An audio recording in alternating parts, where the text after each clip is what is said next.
Di era globalisasi dan informasi saat ini, bangsa Indonesia dituntut mampu bersaing dengan bangsa-bangsa lain dalam berbagai bidang, tidak terkecuali penguasaan bahasa asing.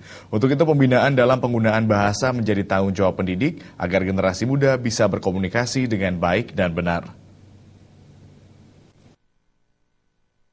Untuk dapat beradaptasi dengan tatanan kehidupan yang semakin maju, peningkatan sumber daya manusia harus diutamakan.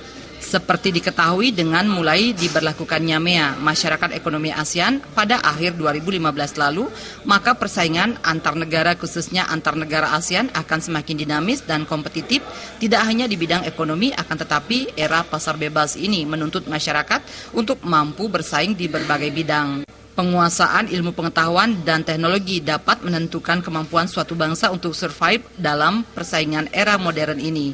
Dalam hal ini, bahasa sangat berperan untuk menguasai komunikasi, baik dalam basis ekonomi maupun dalam berinteraksi secara langsung.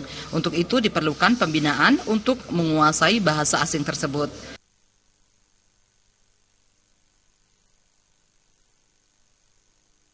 Punya lab bahasa.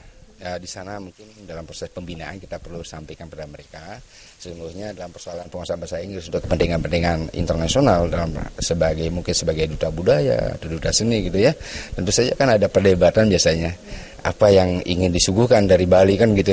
Dalam hal ini suatu materi tentang seni budaya harus mereka kuasai juga. Kemudian bahasanya yang akan dipakai untuk sebagai duta budaya atau duta seni itu keluar itu kan harus juga dikuasai bahasa nasional. Nah, dalam hal inilah, dalam hal di pembinaan di lab itu perlu diberikan bahwa sesungguhnya satu motonya itu bahwa bahasa Inggris itu bukan bahasa kita. Jangan takut salah. Kadang-kadang kecenderungan generasi muda mereka tidak berani komunikasi karena takut salah. Tapi kalau udah ada keinginan, pokoknya itu bukan bahasa kita dan tidak takut salah, pasti akan jadi mereka. Pada era MEA ini perlu perubahan mindset bahwa bahasa Inggris tidak lagi dipelajari sebagai alat pengembangan diri, namun diposisikan sebagai alat yang penting dalam ekonomi, politik, dan bisnis. Ratih Anggoro dan Putu Ratna, Bali TV.